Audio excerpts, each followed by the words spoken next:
তো কুমিল্লা বোর্ড 2023-এর গ নাম্বার, একটি মোটরসাইকেল এম বিন্দু থেকে এক্স বিন্দুতে পৌঁছাতে এর ত্বরণ কিরূপ পরিবর্তন হবে গাণিতিকভাবে বিশ্লেষণ করো। সেটি আমরা দেখাবো। তো প্রথমে আমরা একটি পেজ নিলাম। তো পেজ নেওয়ার পর আপনারা এই প্রশ্নটির সমাধান করার জন্য যে চিত্রে গ্রাফ চার্ট দেওয়া রয়েছে সেটি অঙ্কন করবেন। তো আমরা জানি, দেখতে পাচ্ছি যে এখানে এম এন এর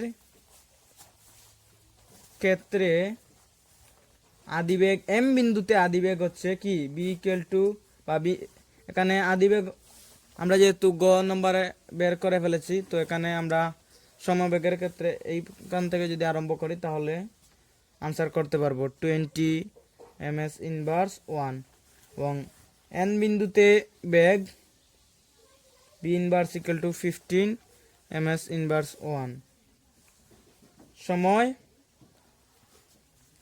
15 minus 10 equal to 5 সেকেন্ড। তো এম এন এর ত্বরণ A1 হলে A1 equal to B inverse B divided T equal to 15 minus 20 divided 5 equal to minus 1 ms inverse 2। N O পথে সমবেগে চলছে,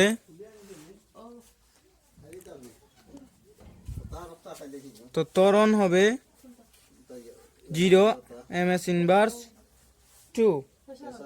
তারপর ও এক্স এর ক্ষেত্রে ও বিন্দুর বেগ ইকুয়াল টু এন বিন্দুর বেগ equal to v inverse equal to 15 ms inverse 1। তাহলে এক্স বিন্দুর বেগ v double prime equal to 25 minus 20 equal to, এখানে টি হবে এটি 5 সেকেন্ড। তারপর ও এক্স পথে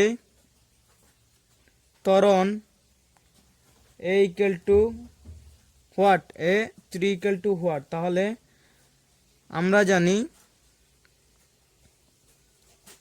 কি জানি a equal to v double prime minus v prime divided t minus 15 divided 5 equal to minus 3 ms inverse 2। যেহেতু আমরা চিত্রে দেখতে পাই যে লাস্টের দিকে সমমন্দন হয়েছে, আবার প্রথমে সমত্বরণ হয়েছে, তারপর সমমন্দন হয়েছে, তারপর আবার সমবেগ হয়েছে। এখন আমরা লিখতে পারি অর্থাৎ এম এন হতে ও এক্স এর মন্দন বৃদ্ধি পায়, সুতরাং একটি মোটরসাইকেল এম বিন্দু থেকে এম এন ও এক্স পথে এক্স বিন্দুতে পৌঁছালে এর ত্বরণ এম এন পথে মাইনাস 1 ms ইনভার্স আর এন ও পথে 0 এবং ও এক্স পথে মাইনাস 30 ms ইনভার্স